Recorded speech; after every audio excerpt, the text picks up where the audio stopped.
संविधान सभा के सदस्य थे। नॉर्थ इंडिया के बैकवर्ड क्लासेस का डेलीगेशन बाबा साहब अम्बेडकर को मिलने के लिए आया।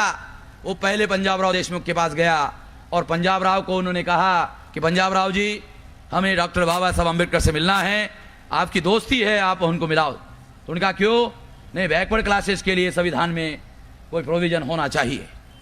तो पंजाब राव ने उनको कहा कि बाबा साहब को मिलने की जरूरत नहीं है, वो अपने से ही करने वाले हैं, आप जानते नहीं हो, मैं बाबा साहब अम्बेडकर को जानता हूं। एक किताब पब्लिश हुई है नॉर्थ इंडिया में, उसमें ये सारा संवाद, पिछड़े वर्ग के आंदोलन के नाम पर एक किताब पब्लिश हुई, उसमें ये लिखा हुआ है। बहुत फंडामेंटल बात है।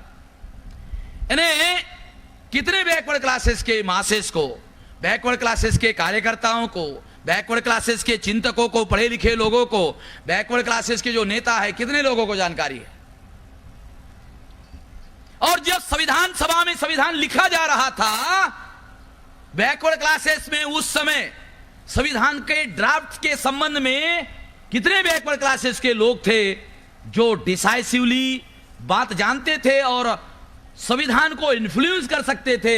ऐसे लोगों का लगभग अभाव था और इस वजह से बैकवर्ड क्लासेस के तरफ से भी बाबा साहब अम्बेडकर ही संविधान सभा में लड़ाई लड़ रहे थे। ये जानकारी बैकवर्ड क्लासेस के नेताओं को, कार्यकर्ताओं को, पढ़े लिखे लोगों को आज भी नहीं है। और जो बाबा साहब अम्बेडकर के जो भक्त है, भक्तों को इसलिए नहीं है क्योंकि वो भक्ति करते रहते हैं, उनको जानकारी नहीं है। अनुयायी होते तो जानकार होते, जानकार होते तो बताते, बताते तो लोग जागृत होते, जागृत होते तो रीथिंक करते।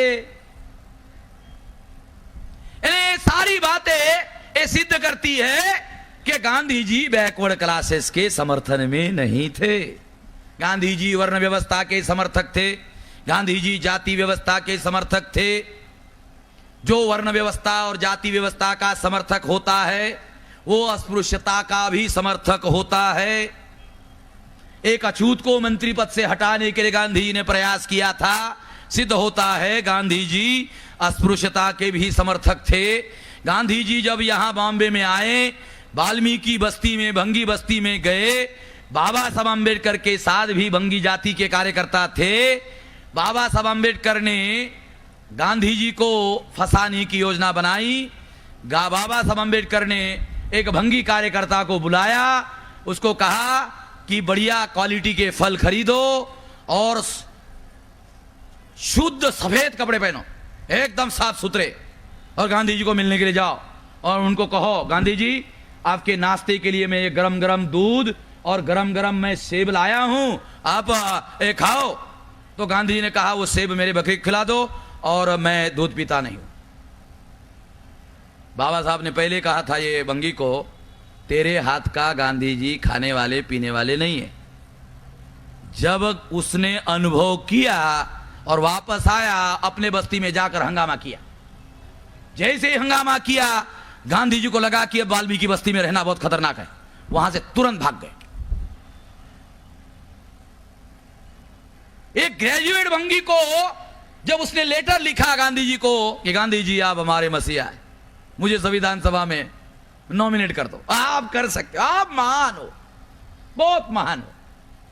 गांधी जी ने चिट्ठी लिखी उस ग्रेजुएट भंगी को जो अंग्रेजी पढ़ा लिखा था कि ये नौजवान भटक गया है, ये नहीं जानता है कि मैं कांग्रेस का चवन्नी का भी मेंबर नहीं हूं।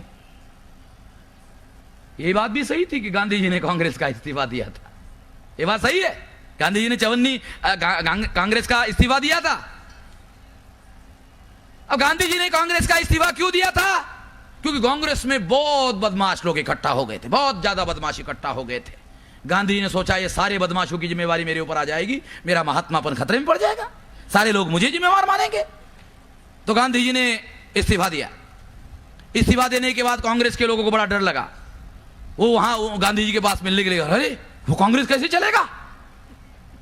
तो गांधी जी ने कहा चिंता क्यों करते हो, मेरी जब जरूरत होगी कांग्रेस वर्किंग कमेटी में रेजोल्यूशन पास करने का और मुझे बुलाने का, मैं आता रहूंगा।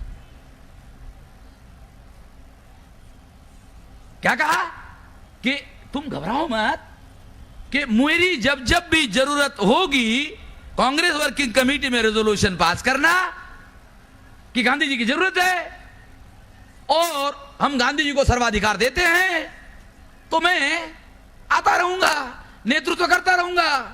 यानी गांधी जी एक साथ दो काम करते थे। गांधी कांग्रेस में जो बदमाश इकट्ठा हुए थे उसकी जिम्मेवारी भी लेना नहीं चाहते थे और कांग्रेस को नेतृत्व देने के बारे में भी मामला अपना अधिकार छोड़ना नहीं चाहते थे। ऐसे करते थे। यानी कांग्रेस को जब